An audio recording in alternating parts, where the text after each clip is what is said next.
प्रिय दर्शकों नमस्कार। एक बार फिर से उपस्थित हूं आप सबके सामने।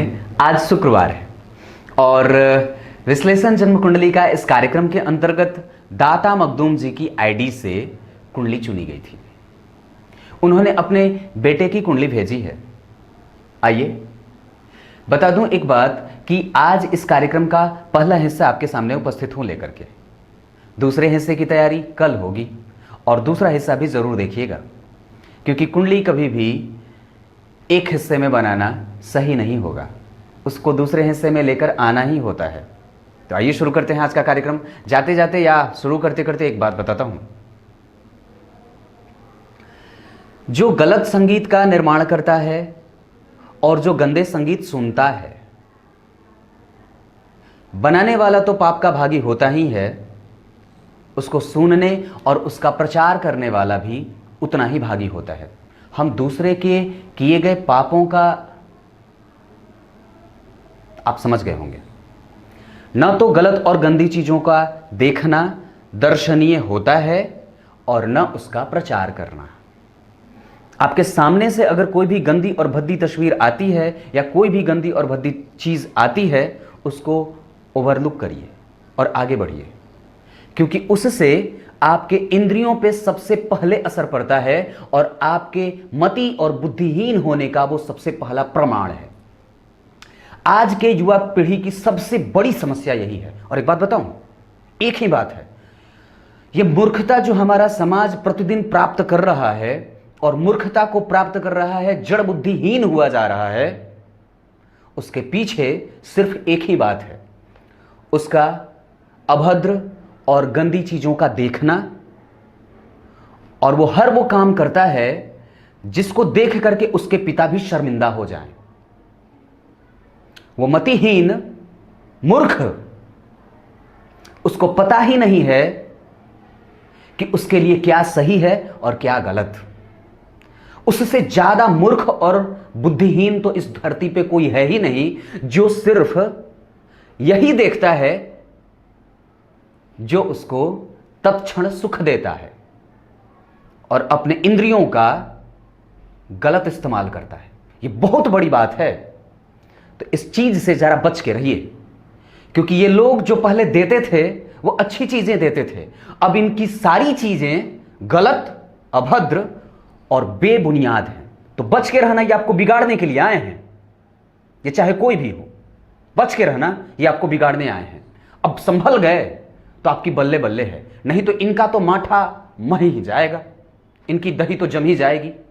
व्यूज आते हैं ना, व्यूज आते हैं, और क्या पता वो इसी में आनंद करते हों और बैठ करके चार लोग यही बात करते हों। अपना क्या है, वीडियो तो ये भी चल गया, गाना तो वो भी बज गया और वीडियो तो वो भी चल ही गई थी। और फिर हम मूर्ख बन जाते हैं जो समाज के नीचे तबके से आते हैं। तो जरा बच के रहना भाई, बच के रहना।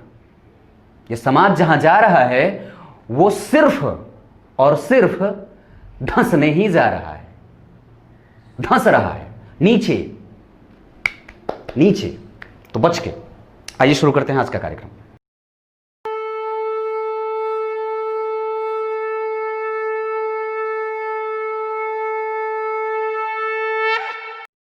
विक्रम संवत 2063, शक संवत 1929। संवत्सर इनका है शार्वरी, यानी कि व्यक्ति श्रेष्ठ बुद्धि को प्राप्त करने वाला तो होता ही है, लेकिन जिद्दी भी है और जो चाहता है वही करना चाहता है। थोड़ा फैशन में रहने वाला भी होगा और आरंभ से ही व्यक्ति को अगर लक्ष्य दे दिया जाए तो भेदने में मुश्किल भी नहीं होती है। उत्तरायण का इनका जन्म है ना, उत्तरायण के जन्मे लोग आत्मविश्वास से भरे हुए और लबरेज होते हैं। उत्तरायण में जन्मे लोगों को पिता का साथ सर्वोच्च मिलता है। उत्तरायण में जन्मे हैं, इस वजह से व्यक्ति के आत्मविश्वास में जहां प्रामाणिकता देखी जाती है वो श्रेष्ठ होता है, सत्कर्मों को करने वाला होगा, अच्छे कृत्य को करने वाला होता है, समाज में आगे और अच्छे तौर पे पहचान बनाने वाला होता है। शार्वरी संवत्सर में इनका जन्म हुआ। उत्तरायण, अधिक ज्येष्ठ माह, ग्रीष्म ऋतु। कहने का मतलब है अगर व्यक्ति का जन्म अधिक मास में हुआ हो ना, तो वो भगवान राम की तरह बुद्धिमान होता है और वो पता नहीं वो क्या क्या हो जाता है। अधिक मास में जन्मे लोग बेहतरीन होते हैं। अब उसके बारे में अगर कुछ भी ना कहा जाए तो ही ठीक है, क्योंकि उसमें कहीं से भी कोई कमजोरी देखी नहीं जाती है और वो बड़ा अच्छा ही होता है। ग्रीष्म ऋतु में जन्मा है तो अपने जन्म स्थान से थोड़ा दूर चला जाए तो काम बन जाए। ग्रीष्म ऋतु में जन्मे हैं तो क्रोध कैसे नियंत्रण में रखना है ये इनसे ज्यादा बेहतर तो कोई जानता ही नहीं है। ग्रीष्म ऋतु में जन्मा है तो बड़ा बुद्धिमान होगा, पानी कम पीता है व्यक्ति, जलपान कम करता है। और आगे बढ़ने पे पता चलता है शुक्ल पक्ष की सप्तमी तिथि, दिन बुधवार, तो शुक्ल पक्ष में जन्मा है तो श्रेष्ठ होगा, मति बुद्धि अच्छी होगी, विचार अच्छे होंगे, सौम्य स्वभाव का धारण करने वाला होगा। शुक्ल पक्ष में जन्मा है तो चंद्रमा की तरह दिव्य दया दिव्यमान होगा, चमकने वाला है। शुक्ल पक्ष में जन्मा है तो व्यक्ति को संतान उत्पत्ति में बाधा अगर न हो तो ज्यादा बेहतर है, क्योंकि कुंडली मिलाकर के करना चाहिए। शुभ वाणी बोलने वाला होता है, सुखपूर्वक जीवन बिताने वाला होता है। यहां पे चंद्रमा पापक हो जाएंगे शुक्ल पक्ष के सप्तमी तिथि के, लेकिन प्रभाव उनका ठीक ठाक रहेगा। वो थोड़े कमजोर भी होंगे, शुक्ल पक्ष के सप्तमी तिथि के चंद्रमा जो होते हैं वो थोड़े कमजोर होते हैं, थोड़े से, बहुत ज्यादा नहीं। दिन बुधवार का है, सप्तमी तिथि ये अच्छी है। दिन बुधवार में होने के कारण व्यक्ति बुद्धिमान है और वैसे भी उत्तरायण में जन्मे हैं। अधिक ज्येष्ठ, ग्रीष्म ऋतु, ये सारी चीजें व्यक्ति के मानसिक तौर पर स्टेबिलिटी को दर्शा रही हैं। व्यक्ति स्टेबल है, उसका मन और चित्त अहंकार से युक्त नहीं है। बुधवार का जन्म है तो भगवान का भक्त होगा, भगवान की आराधना, ईश्वर की उपासना, दान देने वाला, मंदिरों के पुजारी के सदृश सोच रखने वाला होता है। और उसके बाद अगर बुधवार का जन्म हुआ है तो व्यक्ति बुद्धिमान ही होता है, उसमें कहीं से भी तार्किक शक्ति की कमजोरी नहीं देखी जाती है, ये बात भी है। उसके बाद बुधवार, आश्लेषा नक्षत्र, ध्रुव योग, वणिजकरण, ब्राह्मण वर्ण और राक्षस गण। ध्रुव योग में जन्मा है तो जो चाहेगा वही करना चाहेगा, ध्रुव की तरह अटल है, अभिमानी भी होगा थोड़ा सा, हालांकि अभिमानी भी जरूरी है कभी कभी, नहीं तो लोग आपको जीने नहीं देंगे, मुश्किल कर देते हैं। तो ध्रुव योग वणिजकरण में है तो आगे चल करके अपना अगर खुद का कोई व्यवसाय करना चाहता है तो भी कर सकता है। और सबसे बड़ी बात तो यह है कि व्यक्ति व्यवसायिक सोच को भी आगे रखने वाला होगा, व्यवसायों का निर्माता भी हो सकता है। कारण क्योंकि बुधवार का जन्म है ना, इस वजह से। और शुक्ल पक्ष का जन्म है तो व्यवसायी होता है, सोच को रखने वाला, ऐसे सोच को विकसित करने वाला होता है। तो वणिजकरण, ब्राह्मण वर्ण अच्छा है, सुंदर होगा, देखने में अच्छा है, बाल अच्छे होंगे, चेहरा खिलखिला करके हंसने वाला होगा। राक्षस गण का है तो क्रोधी होगा, अभिमानी उसी का प्रभाव होता है। तो ये बात है। अब आइए आपको इनके पंचांग के दर्शन कराने के बाद इनके नक्षत्र पे लेके आता हूं, तो बन के रहिएगा, कहीं जाइएगा मत। आश्लेषा नक्षत्र में इनका जन्म हुआ है। आश्लेषा नक्षत्र में जन्मे लोग बुध से प्रभावित होते हैं, और बुध से प्रभावित जो लोग होते हैं वो व्यवसायिक सोच को रखने वाले होते हैं, धार्मिक होते हैं, ईश्वर का मान रखने वाले, भगवान ठाकुर जी की भक्ति भावना में लीन रहने वाले, मंदिर के पुजारी के सदृश हो जाते हैं ये लोग, और श्रेष्ठ कर्मों को करने वाले होते हैं। तुरंत ही बदलने वाली जो स्थिति होती है वो बुध से प्रभावित लोगों में होती है। सामने जैसी स्थितियां आती हैं व्यक्ति उसके हिसाब से अपना अभिनय और अपनी भूमिका बदल लेता है। बुध से संबंधित है तो व्यक्ति वाणी से संबंधित अगर कोई भी काम करना चाहे तो कर सकता है। कम्युनिकेशन स्किल बेहतर होता है, उसमें कहीं से भी कोई कमजोरी नहीं देखने को मिलती है। बुध से प्रभावित है तो रंगों का बड़ा राजा होता है, हरे रंग की चीजों का व्यापार, हरे रंग का पसंद करने वाला, वणिक होता है, व्यवसाय करने वाला होता है और अपने लाभ के प्रति बहुत ज्यादा उत्सुक रहता है। मति बुद्धि का अच्छा होता है, निर्णय लेने में उसको दिक्कत नहीं होती है। अगर बुद्ध कमजोर रहा तो निश्चित रूप से ऐसी संभावना भी बनती है कि व्यक्ति निर्णय लेने के समय परेशान हो, मेंटली थोड़ा अपने आप को प्रेशराइज महसूस करता है परिस्थितियों से। चंचल है, हंसमुख है, प्रवृत्ति अच्छी है, दूसरों को ठगना भी जानता है और लुटाना भी जानता है। करियर के हिसाब से शिक्षक, भाषण करने वाला, किसी पार्टी का प्रवक्ता भी बन जाए, टेलीकम्युनिकेशन के क्षेत्र में, सॉफ्टवेयर के क्षेत्र में, कंप्यूटर के क्षेत्र में जा सकता है, रंगों का कार्यक्रम, रंगों का कारोबार, ये सारा चीज कर सकता है। पत्रकारिता के क्षेत्र में जा सकता है, प्रोफेसर बन सकता है, शिक्षक बन सकता है, किसी भी क्षेत्र में वाणी से संबंधित कोई भी कार्य कर सकता है।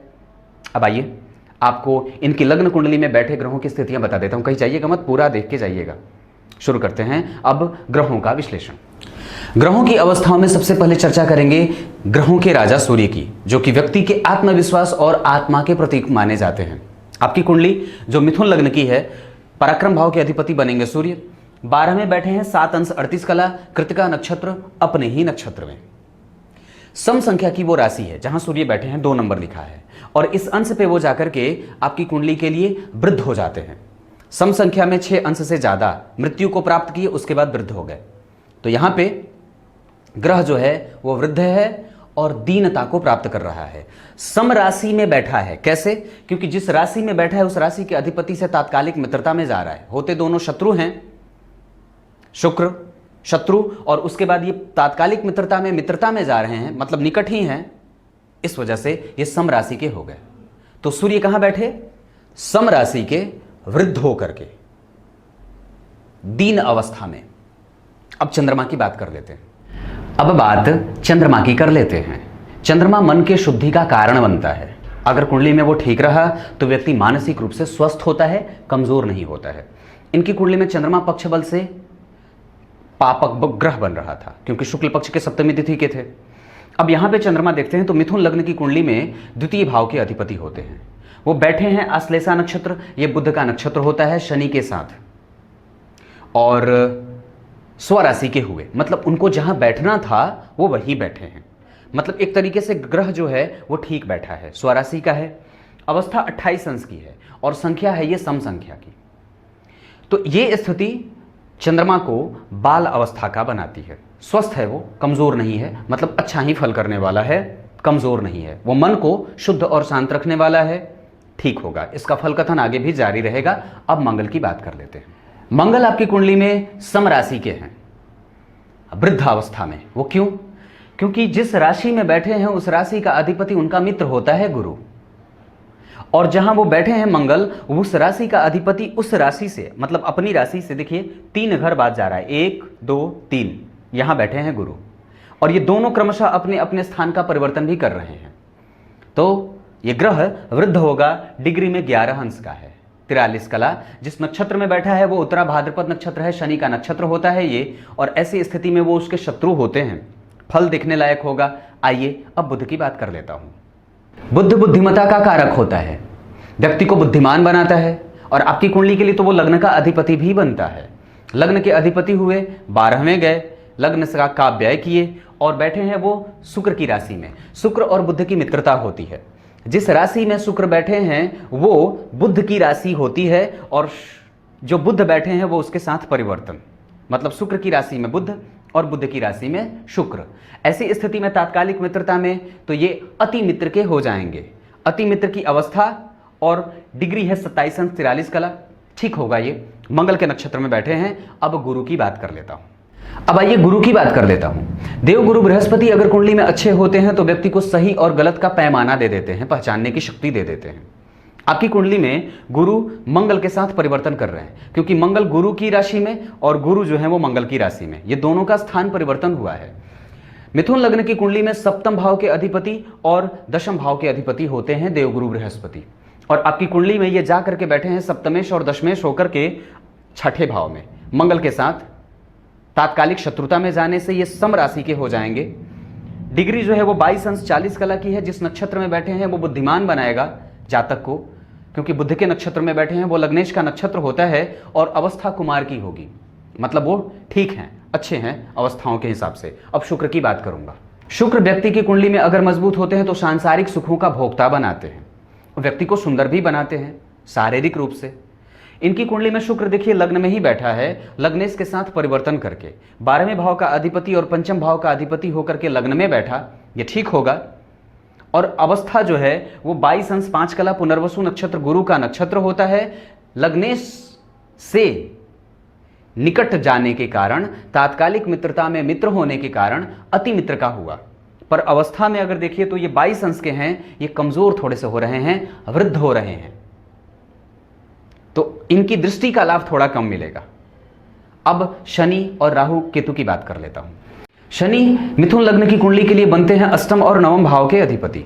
इन दोनों भावों के अधिपति हुए जाकर के बैठे हैं शत्रु भाव में, क्योंकि चंद्रमा के साथ उनकी शत्रुता होती है, वो उनके अति शत्रु होते हैं और डिग्री में वृद्ध भी हैं। तो यहां पे ये बात देखने वाली होगी कि क्या बन रही है स्थितियां। राहु और केतु में राहु स्वराशि के और केतु समराशि के बैठे हैं, वृद्ध अवस्था के क्रमशः दोनों ग्रह। आज के कार्यक्रम में आपको षडबल से थोड़ा सा अवगत करा दूं। षडबल में अगर देखता हूं तो सबसे ज्यादा इस कुंडली में जो बलवान ग्रह दिख रहा है वो शुक्र दिख रहे हैं।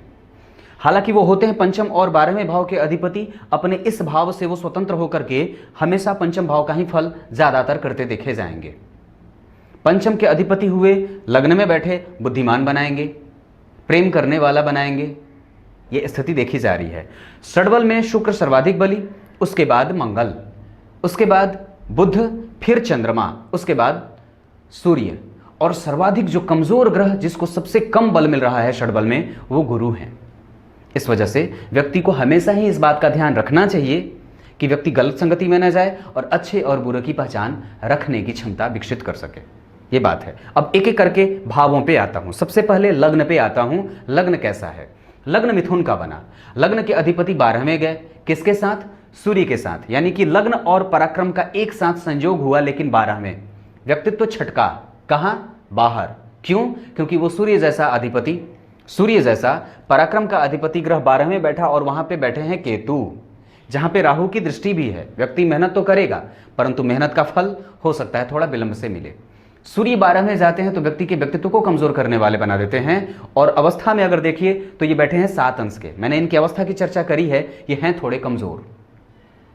सूर्य बैठे शुक्र की राशि में, शुक्र बैठा लग्न में। लग्न के अधिपति का अब जरा गौर करिएगा, यहां पे बात बहुत समझने वाली है कि लग्न के अधिपति जो बुध बनते हैं वो परिवर्तन में है शुक्र से। व्ययस के साथ परिवर्तन होना मतलब व्यक्ति के अंदर 12वें भाव के अधिपति अगर अंदर आते हों तो व्यक्ति को विदेश यात्रा का लाभ तो देंगे। व्यक्ति बाहर जाकर के अगर कोई काम करना चाहता है तो कर सकता है, यह स्थिति बनती है। पराक्रम का फल बाहर मिल रहा है। बुध 12वें जा रहे मतलब व्यक्तित्व का इशारा है कि बाहर निकलो। लेकिन चूंकि अपने घर का अधिपति अगर अपने घर से बाहर चला जाए या 12वें चला जाए तो व्यक्ति को बुद्धिमानी कम देता है, आत्मविश्वास कमजोर कर देता है। अपने आप को हमेशा ही बालक को इस बात का ध्यान और आभास होते रहना चाहिए कि नहीं, मैं मजबूत हूं। उत्तरायण के जन्मे हैं आप, श्रेष्ठ होंगे, इसमें कहीं से कोई संशय नहीं है। ये बात बनती है। ये बात सूर्य को लेकर के या लग्न को लेकर के बन रही थी। अब लग्न पे दृष्टि को समझते हैं। आपका लग्न बहुत महत्वपूर्ण होता है और लग्नेश का मजबूत होना और बेहतर होना तो बहुत ज्यादा महत्वपूर्ण है। आम तौर पे सामान्यतया जो लोग कुंडली विश्लेषण करते हैं वो लग्न को कभी भी नजरअंदाज न करें, ये बात हमेशा याद रखें।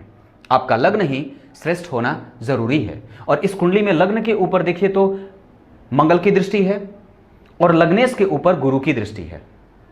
गुरु जो हैं वो षडबल में सर्वाधिक कमजोर हैं। वो बनते कहां के अधिपति हैं? सप्तम और दशम के अधिपति। व्यक्ति के नेचर को कार्मिक बनाएंगे, क्योंकि वणिजकरण का था, ग्रीष्म ऋतु का है और उसके बाद ग्रीष्म ऋतु और अधिक ज्येष्ठ का जन्मा है। व्यक्ति शुद्ध है, शांत है, प्रवृत्ति अच्छी है और प्रेम करने वाला है। पत्नी के आते ही व्यक्ति के लाभ जीवन के मिलने की संभावनाएं बढ़ जाएंगी, क्योंकि मंगल भी दिग्बली होकर के बैठे हैं दशम स्थान में, गुरु के साथ परिवर्तन भी कर रहे हैं।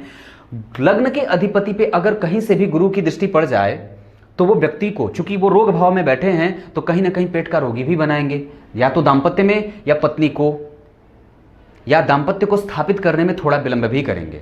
लेकिन एक तरीके के सकारात्मक पक्ष भी देखेंगे और देखने को मिलेंगे जातक में, क्योंकि व्यक्ति की कुंडली में कर्म भाव का अधिपति, जो कि मूलतः कहीं ना कहीं कमजोर भाव नहीं होता, दशम स्थान केंद्र का सबसे मजबूत स्थान होता है, लेकिन पाप से प्रभावित होता है, पापी भाव होता है, वो अशुद्ध और अशुभ स्थान भी कहा जाता है।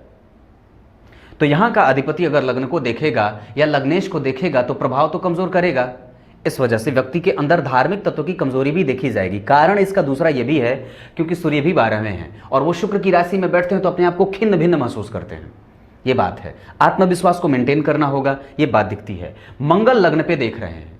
मंगल कहां का अधिपति है? वो दरअसल व्यक्ति को लाभ से पीड़ित रखेगा। हर बार अब व्यक्ति के व्यक्तित्व को कौन सा ग्रह देख रहा है? लाभेश देख रहा है। उसकी दूसरी राशि देखिए, जन्म कुंडली का रोग में बन रहा है रोग भाव में, यानी कि रोग का अधिपति अपने भाव से पंचमस्त गया। ध्यान से समझिएगा, इधर उधर जाने की कोई आवश्यकता नहीं है। लाभ का अधिपति दशम में आया, व्यक्ति के जीवन के लाभ को दिखा तो रहा है, लेकिन वो रोगेश भी तो है, तो रोग का अधिपति भी तो है, परिवर्तन में हुआ। व्यक्ति की कुंडली में जो मूलतः 8 नंबर की राशि है वो यहां की है, बनी कहां? रोग भाव में। तो व्यक्ति को कभी कभी रक्त से संबंधित समस्या भी होने की स्थितियां बनती हैं। व्यक्ति कभी कभी परेशान करेगा खुद को, और उसकी स्थिति जब लग्न पे देखेगी तो व्यक्ति अपने लाभ के बारे में निरंतर सोचने वाला। और चूंकि मिथुन लग्न से प्रभावित है, लग्न में शुक्र बैठे हैं, तो भोग, इंद्रिय सुख, जीवन का लाभ और समस्त प्रकार की मानसिक और सांसारिक सुखों का भोक्ता बनने का प्रयास करेगा या भोगने वाला बनेगा। ये स्थितियां बन रही हैं। सूर्य 12वें में है, कंट्रोल की आवश्यकता होगी। हमेशा व्यक्ति के माता पिता को यह देखने की आवश्यकता है कि बच्चा कहां जा रहा है, क्या कर रहा है। ये बात बहुत जरूरी है। दूसरे भाव पे चंद्रमा स्वराशि के शनि के साथ बैठे हैं। अष्टम भाव का अधिपति कहीं भी बैठेगा उसको कमजोर करता है, और लेकिन यहां पे आयु के भाव को भी देख रहा है। शनि यहां का अधिपति है, उसको 7वीं दृष्टि से देख रहा है। यह ठीक होगा, यह बात अच्छी है, व्यक्ति को आयु का मालिक बना देगा। भाग्य भाव के अधिपति धन भाव में गए, धन भाव के अधिपति धन भाव में बैठे हैं, यह बेहतर है। नक्षत्र देखिए आश्लेषा का। अब शनि और चंद्रमा चूंकि एक साथ द्वितीय भाव में, व्यक्ति की वाणी थोड़ी कठोर होगी क्योंकि वहां पे विष घुल रहा है। चंद्रमा जो है वो पापग्रह पहले से ही हैं। अष्टम का अधिपति है, द्वितीय में बैठा है, तो व्यक्ति को रोगी भी बनाएगा, क्योंकि रोग भाव का अधिपति जो है वो कहीं ना कहीं लग्नेश को पहले से ही देख रहा है। कनेक्शन देखिएगा तो एक से एक चीजें सामने आएंगी। अष्टम का अधिपति लग्नेश को देखा ना जी, और पापी भाव का अधिपति, अष्टम भाव का अधिपति, ये कहीं ना कहीं ऑब्स्टिकल होता है, परेशानियां होती हैं। उसका अधिपति द्वितीय भाव में बैठा तो कुटुंब के साथ भेद भी कराता है, प्रेम थोड़ा कठिनाई से मिलता है, व्यक्ति के पास जो रिश्ते आएंगे वो थोड़े कमजोर और विलंब से आते हैं। इसका दूसरा प्रमाण यहां से भी सिद्ध होते देखा जा रहा है, क्योंकि जन्म कुंडली के सप्तम भाव का अधिपति व्यय में भी गया है, और उसको उस पे अगर देखता हूं तो कहीं से कोई भी ग्रह देख नहीं रहा है। और जो सप्तम भाव का अधिपति है, देखिए द्वितीय भाव पे चर्चा कर रहा हूं, लेकिन उसकी स्थिति कहां से कनेक्ट हो रही है? सप्तम भाव से। गुरु की दृष्टि भी तो पड़ रही है ऊंचे की, तो ये प्रभाव तो करेगा, व्यक्ति को रोग भी देगा और आयु भी देगा। व्यक्ति की कुंडली में जब यहां पे शनि की राशि बन जाए तो व्यक्ति को बूढ़ा करके मारता है, क्योंकि राहु भी तो पराक्रम भाव को देख रहा है ना यहां से, और गुरु भी तो यहां से अपनी उच्च राशि से शनि चंद्रमा को देख रहे हैं। आयु देंगे, क्योंकि आयु के अधिपति को गुरु जैसा ग्रह देख रहा है, बूढ़ा करेगा। यह स्थिति है। और सप्तम भाव का अधिपति 12वें गया है, यहां पे विष दोष का बनना, सप्तम का अधिपति 12वें, इस वजह से व्यक्ति के दाम्पत्य को विलंब से शुरू करने वाला और विलंब से आरंभ करने वाला यह बनाता है। यह बात पक्की है। गुरु की दशा या गुरु की दशा जब भी आएगी व्यक्ति के स्वास्थ्य को कमजोर कर सकती है और दाम्पत्य को कभी कभी परेशान भी करेगी। यह बात भी दिखती है, क्योंकि राहु और केतु के साथ उनकी जो स्थिति बन रही है वो केंद्र में बन रही है। 1 2 3 4, राहु के साथ गुरु का केंद्र में जाना, केतु के साथ गुरु का केंद्र में जाना, चंद्रमा के साथ इनकी स्थिति अच्छी बन रही है। इस वजह से व्यक्ति धन कमा लेगा, लाभ भी प्राप्त कर सकता है। ऐसी स्थितियां बनती हैं, लेकिन रोकने में दिक्कत होगी। व्यक्ति की वाणी कठोर है, अपनी वाणी का रेगुलर एनालाइजेशन करना है, क्योंकि बुध वाणी का कारक होता है, वो 12 में बैठा है, वो व्यक्ति को वाचाल बना देता है। क्योंकि सूर्य जो है वो नियंत्रण करने वाला ग्रह होता है, चीजों को सिस्टम में रखने वाला ग्रह होता है, व्यक्ति को एक सही दिशा और दशा देने वाला ग्रह होता है। वो खुद व्यय में बैठा है और वो भी बनता है त्रिक भाव का अधिपति। इस वजह से ये तीसरे भाव की अब चर्चा करूंगा। पराक्रम का अधिपति व्यय में गए और गुरु से देखे जा रहे हैं। इस वजह से व्यक्ति को आरंभ से ही अगर पढ़ाई के क्षेत्र में जाना हो, हालांकि गुरु कमजोर है इस कुंडली में, लेकिन बुध ठीक है, षडबल में बुध ठीक देखे जा रहे हैं। व्यक्ति को एजुकेशन से संबंधित काम करने में कभी कभी दिक्कत भी होगी, क्योंकि गुरु कमजोर है, लेकिन बुध को देख रहे हैं, सूर्य को देख रहे हैं, इस वजह से वो ठीक भी होंगे। कारण क्योंकि वो दशम भाव के अधिपति होते हैं। मिथुन लग्न की कुंडली में सप्तम और दशम भाव के अधिपति होकर के लग्नेश को देखेंगे, ठीक होंगे, व्यक्ति के कर्म को बेहतर बनाएंगे, क्योंकि मूलतः वो अपनी राशि को भी तो देख रहे हैं ना 5वीं दृष्टि से। इस वजह से वो ठीक होगा। लग्नेश पे गुरु का ध्यान, दशम भाव पे गुरु का ध्यान, लग्नेश पे गुरु का ध्यान, दशम भाव पे गुरु का ध्यान, मंगल के साथ परिवर्तन राजयोग बनाना, शुक्र और बुध का परिवर्तन करना, ये स्थितियां कुंडली की स्थिति को मजबूत बनाने के लिए काफी हैं। अब तीसरी कुंडली पे, तीसरे भाव पे के बाद चौथे भाव पे आता हूं। यहां का भाव खाली है तो भाव कमजोर हुआ, माता के साथ संबंधों को विकास देने की आवश्यकता पड़ेगी। माता के साथ संबंधों को कमजोर होते देखा जा रहा है, क्योंकि ये चौथा भाव है। भावनाओं का भाव होता है, इमोशन का भाव होता है, सांत्वना का भाव होता है, व्यक्ति के दैनिक और सांसारिक सुखों का भाव होता है। यहां पे अगर देखता हूं तो शनि की तीसरी दृष्टि है, ये ठीक होगा। व्यक्ति अपने बल पे अगर इकट्ठा करना चाहे तो समस्त प्रकार का संसाधन इकट्ठा कर सकता है, लेकिन माता को रोग भी देगा। कारण, क्योंकि एक तो लग्न के अधिपति होकर के 12 में चंद्रमा शनि के साथ बैठे हैं, ये रोग देने वाले ग्रह बन रहे हैं, क्योंकि अस्तमेश के साथ बैठे हैं चंद्रमा। माता का जो कारक ग्रह है वो कहीं ना कहीं अस्तमेश के साथ बैठा ना जी, और उसके बाद यहां भाव खाली, यहां का अधिपति 12 में। तो ये जो स्थिति है वो व्यक्ति को ये निर्धारित करने का प्रयास करा रही है, दरअसल ये बताना चाह रही है कि व्यक्ति बैलेंस कमजोर ना करे। अपने जन्म स्थान से दूर जाने का अगर प्रयास करना चाहता है बिल्कुल कर सकता है। बुध की दशा में, शुक्र की दशा में अगर व्यक्ति बाहर जाने का कभी भी प्रयास करे तो कर सकता है। ये स्थितियां बनती हैं। लग्न में शुक्र है और उसकी 7वीं दृष्टि सप्तम भाव पे पड़ रही है, और सप्तमेश का 12वें जाना। और यहां पे अगर देखता हूं तो माता से चौथा भाव, माता का सुख, व्यय में गया। गौर करिए, माता भाव का अधिपति 12 में, यहां पे तीसरे दृष्टि से शनि देखेंगे जो कि अष्टम के अधिपति हैं। माता जब तक है तब तक भाग्य बढ़ रहा है। माता के साथ जितना ज्यादा हो सके क्लोज कनेक्शन बनाने की आवश्यकता है, क्योंकि अष्टमेश देख रहा है और वो विष दोष पहले ही लगा हुआ है। यहां पे मानसिक भावनाओं, संचार का भी भाव होता है। तीसरी दृष्टि से अष्टमेश देखेंगे, माता के मांसपेशियों में थकान और दर्द आदि की समस्या देंगे। माता का सुख चौथा भाव, यहां का अधिपति व्यय में, तो कहीं ना कहीं यहां से भी कमजोरी के एहसास को देखा जा रहा है। माता के साथ हमेशा संबंध को बेहतर और फ्लरिश करने की आवश्यकता इस कुंडली में बनती है। धन का सुख लग्न में है, वो है पैतृक संपत्ति का सुख है, पिता से लाभ है, क्योंकि पिता भाव में मंगल दिग्बली होकर के बैठे हैं। पिता थोड़े उग्र होंगे, यह निश्चित रूप से देखा जा रहा है, लेकिन पिता जो हैं वो श्रेष्ठ भी हैं। पिता जब तक हैं, व्यक्ति को जीवन में आने वाली प्रतियोगिताओं से कभी भी हारने की आवश्यकता नहीं है। और व्यक्ति के व्यक्तित्व में पिता का लाभ भी देखा जा रहा है, क्योंकि मंगल की दृष्टि भी यहां पे है। मंगल और शुक्र है, ध्यान मत भटकाइएगा। तो ये बात यहां की रही। मंगल देखा, माता के स्वास्थ्य को कमजोर करेगा, और कहीं ना कहीं वो पापी भाव का अधिपति है ना। मंगल जो है वो माता के साथ संबंधों में पाप प्रभाव ज्यादा डाल रहा है। ये बात समझने वाली। शनि का भी प्रभाव है, मंगल का भी प्रभाव है। ये मंगल भी देखे, शनि भी देखे। शनि मंगल का प्रभाव अगर हो तो कहीं ना कहीं से व्यवसाय को और ये इस भाव को कमजोर करेगा। तो ये बात बनती है। पंचम भाव का अधिपति लग्न में बैठा व्यक्ति को बुद्धिमान बनाता है। शुक्र की राशि अगर लग्न में बन जाए या शुक्र लग्न पे बैठ जाए तो व्यक्ति को सांसारिक भोक्ता तो बनाते हैं, साथ ही साथ उसकी स्थिति इस वजह से भी मजबूत हो रही है क्योंकि सूर्य 12 में गए हैं। लग्न का अधिपति अवयोग लगाया है। सूर्य 12 में तो नेत्रों की परेशानी, शनि चंद्रमा यहां भी तो नेत्रों की परेशानी यहां भी देखी जा रही है। नेत्रों का विशेष ख्याल आवश्यकता है, क्योंकि सप्तम का अधिपति लग्न में अगर बैठेगा और वो कहीं ना कहीं से अगर देखे तो मंगल से दृष्ट हो रहा है जो कि पापी भाव का अधिपति है। इस वजह से मैं ये बात कहूंगा, अपने चरित्र का निर्माण आवश्यक है। हमेशा ही खुद को जांचने की प्रक्रिया आवश्यक भावी है और वो जरूरी है।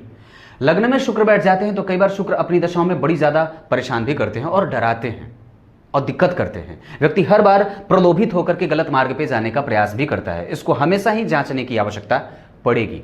इस भाव पे देखिए तो कोई भी ग्रह नहीं देख रहा है। मंगल की दृष्टि यहां भी पड़ रही है, 7वें के बाद 8वीं दृष्टि मंगल की। अब यहां पे अगर मंगल देखे और यहां का अधिपति शुक्र गुरु के नक्षत्र में बैठा, एक पापक ग्रह की दृष्टि पड़ी मंगल की जो कि शनि के नक्षत्र में बैठा है। व्यक्ति अगर टेक्निकल क्षेत्रों में भी जाए तो जा सकता है। कारण क्योंकि यहां का अधिपति मिथुन की राशि में बैठा है, मिथुन 12 में बैठे हैं जो कि शुक्र की राशि है, परिवर्तन में है, तो दोनों ही क्षेत्र बनते हैं। परंतु चूंकि बुध लग्न में अधिपति बनता है, शुक्र लग्न में बैठे हैं, गुरु बुध को देख रहे हैं, व्यक्ति अगर सॉफ्ट स्किल में जाए, सॉफ्टवेयर से संबंधित क्षेत्रों में जाए तो भी बन सकता है। कंप्यूटर आदि से संबंधित अगर गणना करने वाला कोई काम अगर मिल जाए तो भी कर सकता है। ऐसी स्थितियां बनती हैं। बुध से संबंधित व्हाइट कॉलर जॉब जिसे बोलता है व्यक्ति कर सकता है, ये बात बनती है। छठे भाव में गुरु की स्थिति, ये दशम भाव के और सप्तम भाव के अधिपति होकर के मंगल के साथ परिवर्तन में हैं, बुध के होकर के बैठे हैं। और बुध देखिए मंगल का होकर के बैठा है। टेक्निकली अगर एक बात कहूं तो निश्चित रूप से व्यक्ति को प्रतियोगिताओं में सफलता मिलने के आसार हैं, लेकिन बहुत मेहनत करनी पड़ेगी क्योंकि सूर्य भी 12वें है। नक्षत्र का बल उसको मिलेगा, व्यक्ति नौकरी के प्रयास भी कर सकता है। मिथुन से प्रभावित है, व्यक्ति शिक्षक बनने का प्रयास बेहतर तरीके से कर ले। मेहनत करनी होगी क्योंकि गुरु थोड़े कमजोर हैं, व्यक्ति की पढ़ाई पे, एजुकेशन पे मेहनत करना होगा क्योंकि जो भाव यहां बना है उसकी दूसरी राशि जन्म कुंडली के 12वें में बन रही है। और व्यय भाव का अधिपति अगर लग्न में आता है तो व्यक्ति के मति बुद्धि को कभी कभी परेशान सा करता है, ये बात भी बनती है क्योंकि पराक्रम का अधिपति भी तो 12 गया ना, बाहर गया 12वें, ये कारण बनता है।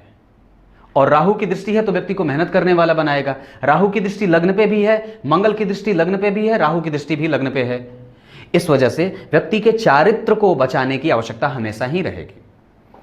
शनि की दृष्टि तीसरी यहां, 7वीं यहां, आयु के लिए बहुत अच्छी बात है। और चौथी दृष्टि देखिए 7वीं के बाद 10वीं यहां पे, ये नीच की दृष्टि है।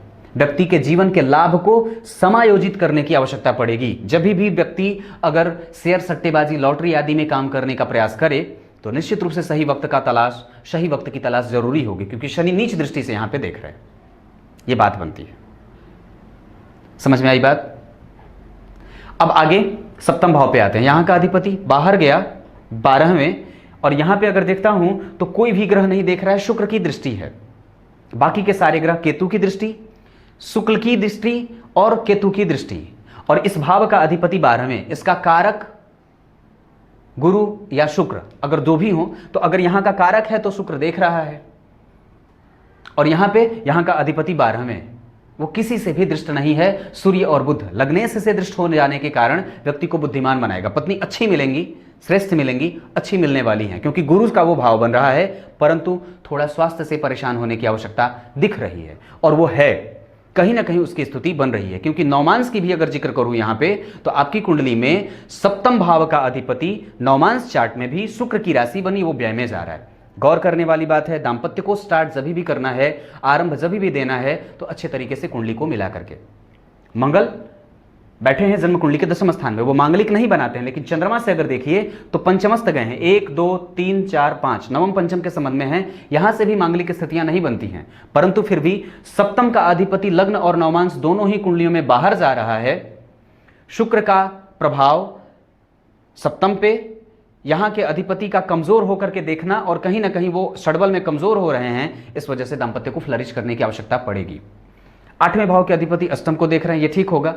दरअसल वो द्वितीय भाव में बैठे हैं। अष्टम भाव का अधिपति द्वितीय में बैठ जाए व्यक्ति को आयु देता है और वात जनित समस्याओं को पैदा करने वाला बनाता है।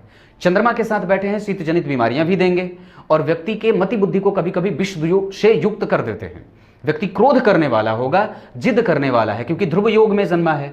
तो ये बात, उत्तरायण में जन्मा है तो बलवान है, सूर्य बली हो जाते हैं। वैसे भी वो निगेटिव थोड़े हो रहे हैं, अपने नक्षत्र के हैं और 12वें हैं, त्रिक भाव के अधिपति होकर के, ये बात बनती है। नवम में राहु बैठे, स्वराशि के हैं, ये शनि की राशि को अपनी राशि मानते हैं, धार्मिक बनाएंगे, धार्मिकता का आह्वान करता है व्यक्ति जीवन में। केतु की दृष्टि, राहु केतु का संबंध, और यहां पे अगर देखता हूं तो ये भाव गुरु से केंद्र में आ रहा है, ये भाव गुरु से केंद्र में आ रहा है, इस वजह से व्यक्ति को धार्मिक मनोवृत्ति का बनाएगा। इस भाव का अधिपति धर्म में गया, द्वितीय भाव में धर्म का अधिपति होकर के महाभाग्यशाली योग भी बनाता है। षड्बल में शनि कमजोर हैं थोड़े से, गुरु से ऊपर, परंतु तो यहां का अधिपति ये शतभिखा नक्षत्र, राहु अपने नक्षत्र का बैठा है, भाग्य को वो अवरोध में नहीं रखेगा। क्योंकि अगर देखता हूं D2 चार्ट में, यानी कि होरा कुंडली में जो राहु है वो दरअसल चंद्रमा के होरा में बैठा है, और वो बाकी की अन्य दशाओं में, दृष्काण में भी अगर देखता हूं तो वो मिथुन का होकर के बैठा है। तो ठीक ही है, वो बहुत ज्यादा कमजोर नहीं होगा। अपनी दशाओं में राहु की दशा जो आएगी वो व्यक्ति को धार्मिक मनोवृत्ति का संचार करने वाली ही होगी। हालांकि मन परेशान रहेगा क्योंकि राहु की दृष्टि पराक्रम पे है और पराक्रम का अधिपति 12वें है। राहु की दृष्टि 5वें भाव पे है, लग्न पे है 5वीं दृष्टि, और मंगल भी वहां देख रहा है। इस वजह से जब भी राहु की दशा आएगी व्यक्तित्व को परेशान करेगी, परंतु भाग्य का लाभ मिलता रहेगा। अपनी दशाओं में वो स्मूथ निकलने वाला काम कराएगा। ये बात समझ में आ रही है? अब उसके बाद दशम की बात करता हूं। यहां गुरु की राशि बनी, अपने भाव से नवम पंचम में गए, बुध के नक्षत्र में बैठे हैं, यह लग्नेश का नक्षत्र होता है। गुरु और बुध का संयोग व्यक्ति को बुद्धिमान बनाएगा। निर्णय लेने में कभी भी फिर भी तकलीफ होगी क्योंकि बुध 12 में बैठा है, यह पक्की बात है, क्योंकि सूर्य उसको सहायता देते हैं। गुरु षड्बल में कमजोर हैं, छठे भाव में जा रहे हैं। दशम का अधिपति का छठे में जाना व्यक्ति को नौकरी आदि में प्रयास करने वाला बनाता है। मंगल दिग्बली होकर के बैठे हैं, षड्बल में बलवान भी हैं वो। व्यक्ति अगर कोई भी काम करना चाहे तो कर सकता है। टेक्निकली अगर वो दोनों ही चीज़ों को अगर करे, जैसे टेक्निकल क्षेत्रों में जाए, इलेक्ट्रॉनिक के क्षेत्र में जाए, भूमि से संबंधित अगर कोई भी कार्य करता हो तो कर सकता है, कम्युनिकेशन बेटर है तो उधर भी जा सकता है, पत्रकारिता के क्षेत्र में जा सकता है, इलेक्ट्रॉनिक मीडिया के सेक्टर में जा सकता है, प्रवक्ता बन सकता है। ये सारी चीज़ें बता रहा हूँ, ये सारी चीज़ें इनकी कुंडली में कैरियर के हिसाब से जा सकती हैं। दशम में मंगल का दिग्बली होकर के बैठना, लाभ के अधिपति का दशम में आना, ये अच्छा होता है, ये बेहतर है और व्यक्ति की कुंडली को मजबूत बनाने वाला बन रहा है, क्योंकि गुरु की भी दृष्टि पड़ेगी, जो परिवर्तन कर रहे हैं लाभ है इसके साथ, ये ठीक है। व्यक्ति को कैरियर में लाभ की स्थितियां दिखाएंगे। षडबल में अगर थोड़े बलवान हो जाते तो और ज्यादा मजा आ जाता, ये बात दिखी। अब उसके बाद चर्चा एकादशवें भाव की। एकादशवें के अधिपति दशम में गए, ये श्रेष्ठ है। यहां पे शनि की दृष्टि पड़ेगी जो कि नीच की होगी, तो इस वजह से व्यक्ति के जीवन में लाभ अगर एक्स्ट्रा कमाना हो, व्यक्ति के मन की इच्छाओं की जो पूर्ति का भाव होता है वो ठीक तो है, परंतु शनि से दृष्ट होने के कारण, नीच की दृष्टि के प्रभाव में आने के कारण उस भाव के पीछे जस्ट उस भाव का अधिपति बैठा है, तो वो अपने भाव को और अपनी राशि को बलवान तो बनाएगा, परंतु फिर भी उस भाव के आगे जस्ट शुक्र की राशि बनी और वो सूर्य वहां बैठे हैं, इस वजह से उसको क्रूरता से युक्त भी बना रहा है। केतु की दृष्टि है, लाभ की स्थिति बनती है। अगर लग्न के अधिपति थोड़े मजबूत होते, गुरु थोड़े प्रभावी होते, चंद्रमा षडबल में बलवान होते, पक्ष बल से हीन नहीं होते, लग्न में सूर्य का प्रभाव होता, तो व्यक्ति को शेयर, सट्टेबाजी, लॉटरी आदि में भी लाभ मिल सकती थी। क्योंकि मंगल की जो स्थिति है वो दिग्बली है, उस भाव का अधिपति दिग्बली होकर के बैठा है। दसम स्थान का मंगल बेहतरीन परिणाम देने वाला होता है और दिग्बली ग्रह वैसे भी श्रेष्ठ फलों को दाता माना जाता है। 12वें में सूर्य और बुध बैठे हैं, इस वजह से व्यक्ति की कुंडली में बुद्धिमानी का क्षय देखा जा रहा है। हमेशा अपने आप को एनालाइज करते रहिए, ये बताते रहिए कि आप कैसे हैं, और हमेशा ही देखते रहिए कि आपने कौन सी चीजें गलत तौर पे करी। दूसरों की गलतियों से सीखने का प्रयास व्यक्ति को कर लेना चाहिए। बात समझ में आई? ये आपकी कुंडली है। कुछ महत्वपूर्ण बातों को बता देता हूं जो इस कुंडली में दिख रही हैं। सबसे पहले लग्न में शुक्र का बैठना, ये पंचम का अधिपति होकर के लग्न में बैठेगा, व्यक्ति को बुद्धिमान बनाएगा, तार्किक बनाएगा, समझदार बनाएगा, सुंदर बनाएगा, भोक्ता बनाता है। व्यक्ति सांसारिक सुखों का भोगी होगा और समझदार भी होता है। व्यक्ति जहां सामने वाला सोचना बंद करता है वहां से इसके सोचने की कला और आरंभ होती है। मतलब जहां से व्यक्ति के तीव्रता के और बुद्धिमान होने की स्थिति देखी जा रही है, गुरु के द्वारा बुद्ध को देख लेने के कारण व्यक्ति के अंदर बुद्धिमान होने की स्थिति बनती है, परंतु फिर भी वो वाचाल भी होगा। ये एक पॉजिटिव पक्ष है। मंगल दिग्बली होकर के बैठे हैं, ये स्थिति ठीक है, क्योंकि दो परिवर्तन राजयोग बने हैं। इस कुंडली में विषदोष बना हुआ है, तो व्यक्ति की कुंडली में अगर विषदोष बन जाए तो व्यक्ति की वाणी को कठोर बना देता है। व्यक्ति बोलने से पहले कई बार सोचता भी नहीं है, क्योंकि सूर्य के साथ बुध यहाँ बैठे हैं। कोई भी ग्रह न तो अस्त है और ना कोई भी ग्रह परेशान हो रहा है। आपकी कुंडली में वक्री हैं गुरु, लेकिन वो 22 अंश के हैं, इस वजह से कहीं ना कहीं ये यहीं का फल करेंगे। तो पेट का रोग बनता है, पेट के संभालने की स्थितियां बनती हैं। अब आपकी कुंडली में अगर देखता हूं तो वैसे भी कुछ भी ऐसी नहीं स्थिति बची है जो मैंने नहीं बताई हो। शुक्र अपने नक्षत्र के, ये बेहतर है। शुक्र पुनर्वसु के बैठे हैं, ये व्यक्ति को बुद्धिमान बनाएंगे, लेकिन यहां से भी कहीं ना कहीं से कैरियर के प्रति व्यक्ति का वर्चस्व बढ़ता ही देखा जा रहा है, क्योंकि वो दशम स्थान के अधिपति के नक्षत्र में बैठे हैं और बुध मृगशीरा में बैठे हैं। टेक्निकल क्षेत्रों में जाना व्यक्ति का बनता है। शनि आश्लेषा के हैं, ये व्यक्ति के धन को रोकने वाले भी बनाएंगे, और कभी कभी व्यक्ति को जब शनि की दशा आएगी या चंद्रमा की दशा आएगी तो धन आने के साथ साथ खर्च भी होने की स्थितियां बनती हैं। ये बात दिखती है। अब जरा आपकी कुंडली में दशाओं पे आता हूं। दशा में अभी आपकी कुंडली में जो दशा चल रही है वो चल रही है शुक्र की। शुक्र की दशा 2015 के 12वें महीने से आई है और ये चलेगी, 20 साल की दशा होती है 2035 तक। तो जरा गौर करिए, तो शुक्र कहां के अधिपति बनते हैं, ध्यान दीजिएगा। ये दशा पंचमेश की भी है और व्ययेश की भी है। अभी शिक्षा भी पाना है और व्यक्ति का मति बुद्धि नुकसान भी जा रहा है। शुक्र जो हैं वो कैसे हैं, पुनर्वसु नक्षत्र के, ये बुद्धिमान बनाएंगे, क्योंकि कहीं ना कहीं अगर देखता हूं तो लग्नेश के ऊपर अगर गुरु का प्रभाव होगा तो व्यक्ति को बुद्धिमान बनाएंगे और व्यक्ति को सौम्य प्रभाव का भी बनाएंगे। अपने प्रभावों को वो थोड़े कमजोर देंगे, परंतु फिर भी ठीक रहेगी स्थिति। शुक्र की स्थिति को D2 चार्ट में अगर देखते हैं तो होरा कुंडली में वो बैठे हैं चंद्रमा के होरा में, ठीक है, ये अच्छा है, कमजोर नहीं है। भाग्य के लिए ये शुक्र कैसा है, भाग्य भाव D4 चार्ट अगर इसी तरीके का बने तो वो सप्तम भाव में ही बैठे हैं और सप्तम भाव में बैठ करके दर्शन लग्न को देख रहे हैं। व्यक्ति के व्यक्तित्व के विकसित होने का आल और काल दोनों आरंभ आया है, ये ठीक बनता है, स्थितियां अनुकूल हैं। कर्म क्षेत्र के लिए ये शुक्र जो हैं आपकी कुंडली में मकर के होकर के बैठे हैं D10 चार्ट में यहाँ पे, और वो दरअसल कर्क लग्न की कुंडली बनती है। कर्क लग्न की कुंडली D10 चार्ट में बनी, वहां का अधिपति चंद्रमा जाकर के अवयोग बना रहा है। मन को रोग में मत रखिएगा, मन को रोगी बनाने की कोई आवश्यकता नहीं है, क्योंकि शुक्र जैसा शुभ ग्रह जो आपकी कुंडली का लाभेश बनेगा, D10 चार्ट की बात कर रहा हूं, लाभ का अधिपति होकर के सप्तम में आया, लग्न को देखा, लग्न का अधिपति छठे में जा रहा है। प्रतियोगिता करनी होगी और करेंगे तभी आगे भी बढ़ जाएंगे, क्योंकि वहां भी दसम का जो अधिपति है, जरा गौर करिएगा, D10 चार्ट में दसम का अधिपति अष्टम में जा रहा है और अष्टम का अधिपति पंचम में आ रहा है। मेहनत करने की स्थिति बनती है कुंडली में, क्योंकि जो सर्व प्रमुख ग्रह और जो कुंडली को शुभता प्रदान करता है वो कहीं ना कहीं व्यक्ति की कुंडली में षडबल में कमजोर है और कहीं ना कहीं वो परेशानी का सबब भी बन रहा है, क्योंकि रोग भाव में बैठा है। हालांकि वो कैरियर को हर जगह से बल देता दिख रहा है। यहां भी अगर D10 चार्ट की बात करूं तो गुरु की दृष्टि व्यय पे है और लग्न का अधिपति लग्न कुंडली में 12 में गया है, तो अगर व्यक्ति बाहर जाकर के अगर कोई काम करना चाहता है तो कर सकता है। ये स्थिति आपकी कुंडली में, बाकी कल भी बताऊंगा, अभी निश्चिंत रहें। तब तक के लिए इजाजत दीजिए, कल एक बार फिर से उपस्थित होंगे इसी कुंडली पे बेहतरीन अध्ययन के साथ। तब तक के लिए बहुत बहुत नमस्कार।